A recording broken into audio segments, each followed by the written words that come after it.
Connecticut, Senator Richard Blumenthal chairs the Senate Commerce Committee's subcommittee in charge of highway safety. He has been at the front of this fight since the beginning. Senator, thank you very much for joining us here this morning. Good to be with you. Thank you. $300 million, that's what Secretary Fox wants it to be. That would be almost 10 times what it is now. Is that enough? I'm going to propose legislation to eliminate the cap entirely because $300 million is still a pittance compared to $37 billion, which was GM's revenue just in the first quarter of this year. So it has to be more than a slap on the wrist, more than the kind of parking ticket that right now the cap is.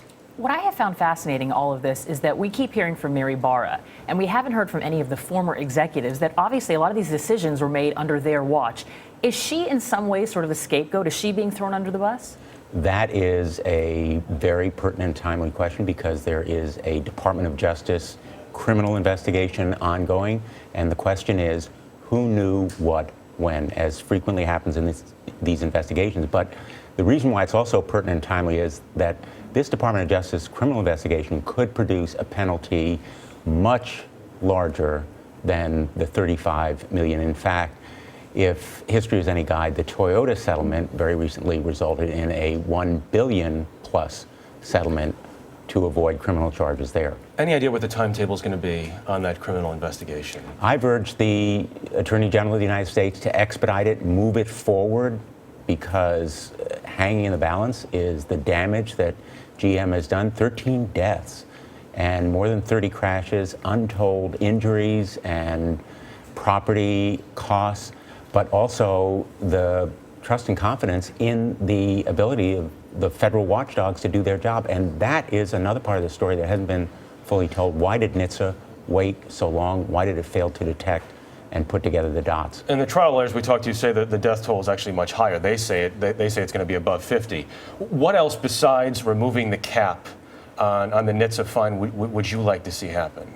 I have legislation with Senator Markey that would provide much more accessible data. Right now, most people wanting to know safety records or crash histories of cars have to submit a Freedom of Information request, which can take years. This data ought to be accessible on a database that is easily retrievable by any consumer, and there ought to be much more full reporting by these car companies. Let's remember here, concealment can kill, and GM concealed the facts for 10 years that resulted in additional deaths, injuries, and damage. You mentioned concealment. I mean, we're still waiting for the results of another internal report. I mean, they're being fined daily because we still don't know some information in this. $7,000 a day for failure to produce information that they have an obligation to provide to the public as well as the United States government. Again, $7,000 a day for GM is not even